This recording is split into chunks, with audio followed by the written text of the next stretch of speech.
President Sisi is the only Muslim president that was able to stand up in Al-Azhar and facing the imams of the Muslim religion and telling them that we need to reform the speech. This is very brave, and yet that did not make it to the news in the US, that did not make it to the news enough in the West. So I really think now it's time. We see people are being bombed. We saw a bombing of 2 churches in Egypt. People were going to Sunday to pray. Last week, we just had the bombing of the mosque. So now it's a different level. Muslims are killing other Muslims. So who's behind all of this? Who wants to gain what from this? So I really think the Congress should support the countries that are actively fighting terrorism. Unfortunately, we heard about cutting the aid to the Egyptian military who really needed it to fight terrorism in Sinai. We need to stand with Muslims who are committed to a better world, and people who will join us in the fight against this evil that now threatens humanity. Communism's gone, and I would hope that if we can someday and work with Muslims who are whose vision is certainly not killing innocent people. You know, we've had the slaughter of innocent people around the world now by this radical concept of Islam that has been perpetrated, as you say, in these madrasas, schools. You know, nightclubbers in Paris and Orlando, slaughtered. Social workers were slaughtered in San Bernardino, right? You know, within a short period of time. This is an evil on our planet, is to seek out those who will work with us to defeat this evil, because they're there and they are slaughtered and they are outraged and they're, because they know that what this light casts on their own faith. A second threat is posed by Iran, a Shia Muslim country, nearing 100 million now, in a long tradition of excellence, for better or for worse, through the centuries, but who today is pursuing a theocratic crusade that intends first to expel Western presence from the Middle East, and then to establish its own dominance through its own financing and its own forces already deployed heavily in Iraq, Shia militias, and in subverting governments between Iraq and the Mediterranean, that is, Syria and Lebanon, calling upon the surrogate forces that it has armed, trained, and equipped, known as Hezbollah. But all to the point of Iran establishing a Shia crescent that will separate Turkey from the Sunni Arab states and make more plausible the subversion by Iran of the Arab states over time. The hope for Western civilization is for America to stay strong. I've heard that from West Africans who are battling Boko Haram. And by the way, I was so proud of the Nigerian government, of the Nigerians, at least those within the government, one of the Catholic bishops who, when pressured by the Obama administration to adopt same-sex marriage and to pay for abortions in order to get our help in fighting Boko Haram, said, "We'll deal with Boko Haram, but our religious beliefs are not for sale to the U.S. president or to anyone else." I was so proud of the way they stood up. They reacted similarly in Kenya. The world is counting on the United States if we are going to continue civilization as we knew it. The great advances in Islamic cultures have not come when they were ruled by radical Islamists. They have not.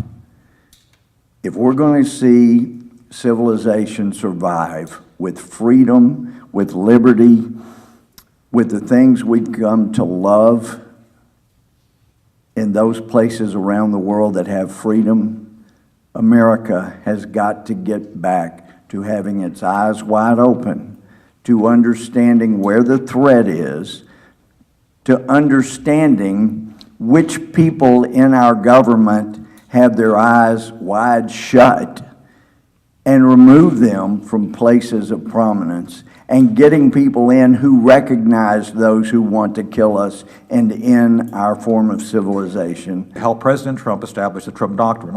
I'd like to believe it's going to be focused on one word: winning. Look, that's not going to be as elegant as some of these other schemes we've seen put forth, but the clarity of purpose and end-state objectives which are both achievable, realistic, and something we could all agree upon is in the interest of us and our allies is important. We have to be clear of what we're trying to achieve and get away from this mindless meandering of purpose where we try to thrust upon others objectives relating to social programs, tying terror funding, counter-terror funding to birth control. Makes no sense. Doesn't actually help anybody. I'm an Egyptian, born and bred. 24 hours ago, I was in New York with my wife, who's here, heading to Cairo. I got a call from Dr. Morgan. He said, "No, you're not. You're coming to Washington to address this topic, which is extremely important." I believe I'm the only member of the panel who lives in the Middle East, and that is why this topic is very, very important for me. The title of this is Fighting the War on Terror.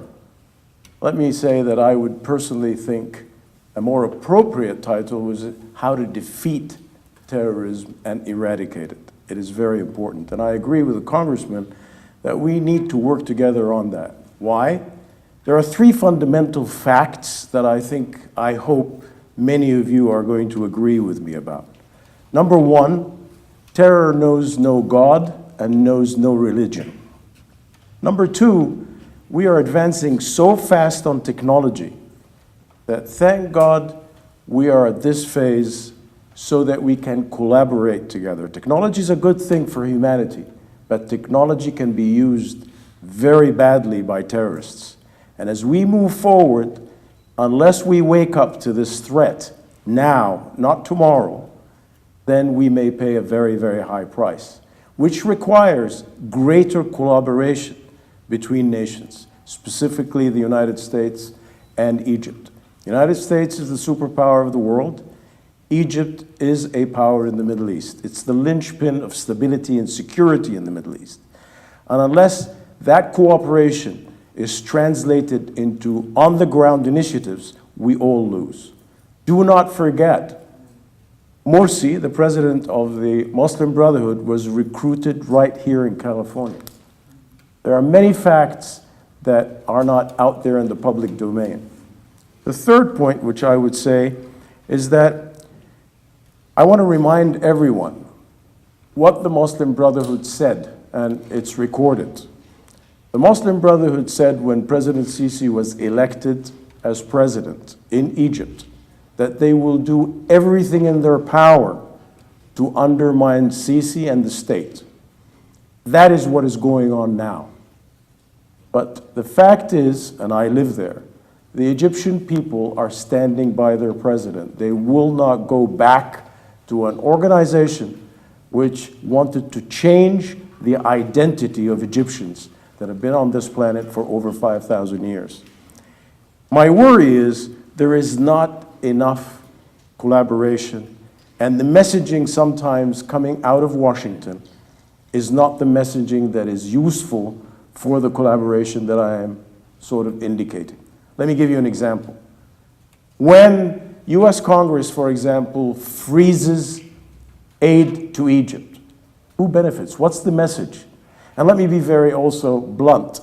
The entire military assistance package is so small, it's somewhere around $300 million that was frozen, which is specifically only used for spare parts and mutual training. The messaging coming from Washington should be the reverse. The messaging coming from Washington is how can we work together in a bigger way to eradicate terrorism. The message coming from Washington should be, Egypt, your program is safe. It's a program that has been there since Camp David. But in addition to that, we should work together on counterterrorism. We should add to the collaboration, not take away from it. My sense also is, I think Congressman Dana Rohrabacher made a very, very essential point, and allow me to sort of elaborate on it. It may not be conventional wisdom. I work in the poorest areas of the Middle East. My foundation works there. And when I sit with many people, they ask me a simple question. Why is everybody putting terrorism with the word Islam? Now, for those of you who don't know, I am half Christian, half Muslim. My late mother was Christian, my late father was Muslim. I went to church before I even went to the mosque. But when you keep saying Islamic terrorism, you put people on their back leg. What is truly happening is terrorism using Islam. It is using religion as a tool to give it legitimacy. And we should not fall into that trap. We should identify the fact that these people know no God, no religion, the way they slaughter human beings and the way they act. And yes, they are supported by some countries, and I agree with the senator. A country like Qatar, for example. Today, the top leaders of the Muslim Brotherhood are living in Doha in Qatar. And they need to be called out, just as much as the Muslim Brotherhood needs to be called out. I cannot understand, until now, why the United States has not designated the Muslim Brotherhood as a terrorist organization. We need to call a spade a spade. That's what the US always has done. I have no idea why we are backing away from that. And I think we need to urge all policymakers to identify what truly the Muslim Brotherhood is. And we also need to pay attention to what the senator said in terms of funding and finance of terrorism. That needs to be called. Countries that are funding and financing terrorism need to be called and put exactly where they need to be put. And the countries are known. We are not talking about things that are unknown. My sense is we have to have much greater collaboration and a vision to be able to eradicate this terrorism. Let me close with the following points. I understand completely that one of the issues, and I think it was referred to by Dr. Morgan, the issue of the NGOs and human rights. Let me address this because it's very important for me to do that. When certain NGOs came to Egypt and were funding many initiatives promoting democracy and promoting human rights, I witnessed with my own eyes how some of this funding went into the wrong hands. And I want you to think about one crucial point. If the Russians or the Chinese or the North Koreans come in and establish an NGO in the United States which gets funding from that country, for whatever purpose, would it not be prudent that the United States government has transparency in all that funding? I think it would not only be prudent, it would be essential, if it is even allowed to operate. Now, when you have organizations coming to Egypt and setting up and registering to be able to fund on initiatives, the Egyptian government must have transparency. The Egyptian public must have transparency. Sadly enough, and this is something I got to learn very recently, there is an amendment in US Congress that has been done by Senator Brownback many years ago that essentially states that any assistance going for these two issues, human rights and democracy, the sovereign country to which that assistance goes has no right to know about the funding or to supervise it. I do not believe that that is the American way. I do not believe that the United States would accept it for itself, and therefore other countries should not accept it. Let me close by what I hope to see, which I think is extremely important. Egypt is having very strong collaboration with Israel in fighting terrorism today in Sinai. I hope that that extends in a much bigger way with the United States of America. I hope that the removal of all freezing of assistance from the US to Egypt, and as a matter of fact, I suggest that there would be an increased counter-terror package that would be given to Egypt. If Egypt had what it requested 3 years ago, 24/7 drones over Sinai, there could be a very good chance this would not have happened. For those of you who have never been to Sinai, Sinai has mountains that have snow caps. It is a very rugged and very rough terrain with hundreds of caves, and it needs 24/7 monitoring. A third point I would say, and I think Congressman Dana may agree with me, that Egypt needs to maintain its CFF and not go to a different program in its military assistance.